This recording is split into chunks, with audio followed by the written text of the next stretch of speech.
Chapter 40. A View of the Judgment. Life Sketches of Ellen G. White. On the morning of October 23, 1879, about 2 o'clock, the Spirit of the Lord rested upon me, and I beheld scenes in the coming judgment. Language fails me in which to give an adequate description of the things which passed before me, and of the effect they had upon my mind.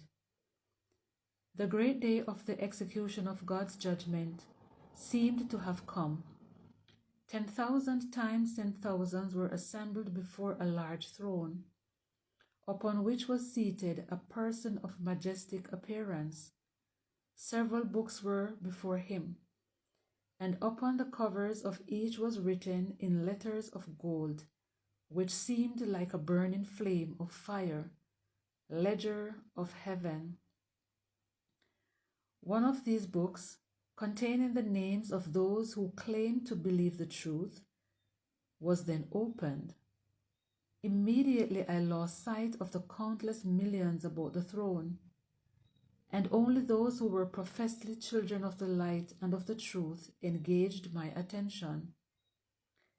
As these persons were named one by one, and their good deeds mentioned, their countenances would light up with a holy joy that was reflected in every direction.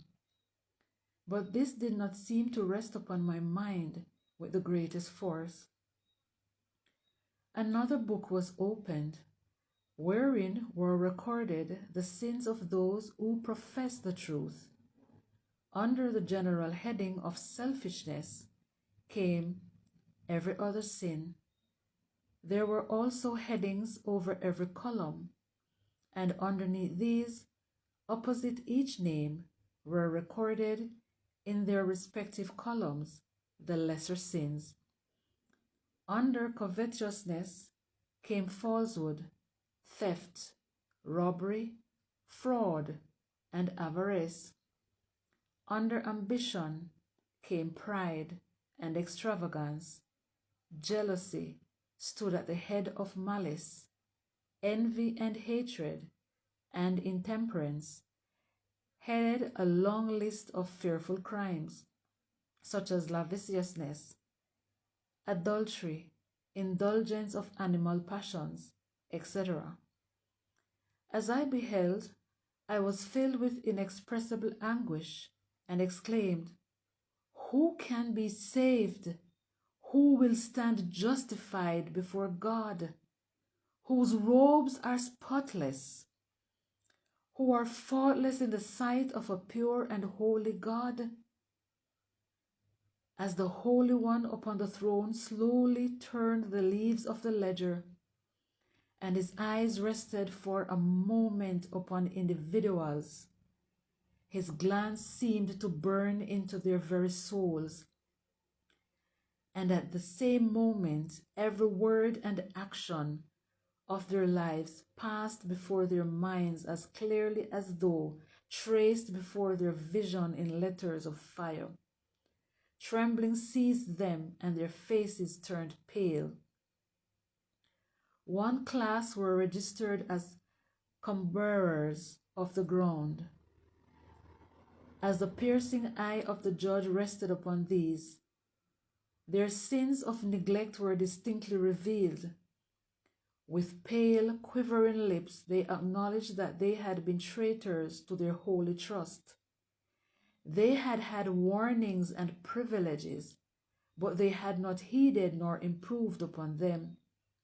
They could not see that they had presumed too much upon the mercy of God. The names of all who professed the truth were mentioned upon one page of the ledger.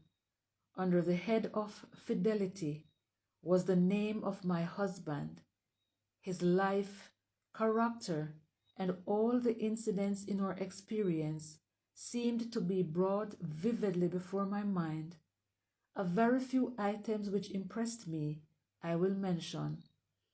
I was shown that God had qualified my husband for a specific work, and in his providence had united us to carry forward this work. Through the testimonies of his Spirit, he had imparted to him great light. He had cautioned, warned, reproved, and encouraged, and it was due to the power of his grace that we had been enabled to bear a part in the work from its very commencement. God had miraculously preserved his mental faculties, notwithstanding his physical powers had given out again and again.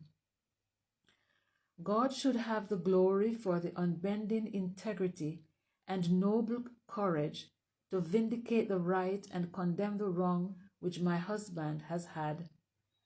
Just such firmness and decision were necessary at the commencement of the work, and they have been needed all along as it progressed step by step. He has stood in defense of the truth without yielding a single principle to please the best friend. He has had an ardent temperament, bold and fearless in acting and speaking.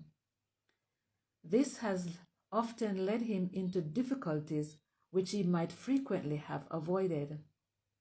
He has been obliged to stand more firmly, to be more decided, to speak more earnestly and boldly, because of the very different temperament of the men connected with him in his labor. God has given him the power to form and execute plans with the needed firmness, because he did not refuse to exercise these qualities of the mind, and to venture in order to advance the work of God. Self has at times been mingled with the work, but when the Holy Spirit has controlled his mind, he has been a most successful instrument in the hands of God for the upbuilding of his cause. He has had elevated views of the Lord's claims upon all who profess his name, of their duty to stand in defense of the widow and the fatherless, to be kind to the poor, to help the needy. He would jealously guard the interest of his brethren, that no unjust advantage should be taken of them. The earnest efforts of my husband to build up the institutions in our midst, I also saw registered in the ledger of heaven. The truth sent out from the press was like rays of light emanating from the sun in all directions. This work was commenced and carried forward at a great sacrifice of strength and means. Times of test and trial. When affliction came upon my husband, other men were selected to take his place. They commenced with a good purpose, but they had never learned this lesson of self-denial. Had they felt the necessity of earnestly agonizing before God daily, and thrown their souls unselfishly into the work, not depending upon self, but upon the wisdom of God, they would have shown that their works were wrought in God. Had they heeded the reproofs and counsels given, when they did not meet the mind of the Spirit of God, they would have been saved from sin. A man who is honest before God will deal justly with his fellow men, whether or not it is for his own personal interest to do so. The outward acts are a fair transcript of the principles within. Many whom God called to his work have been tested and proved, and there are others whom he is now testing and proving.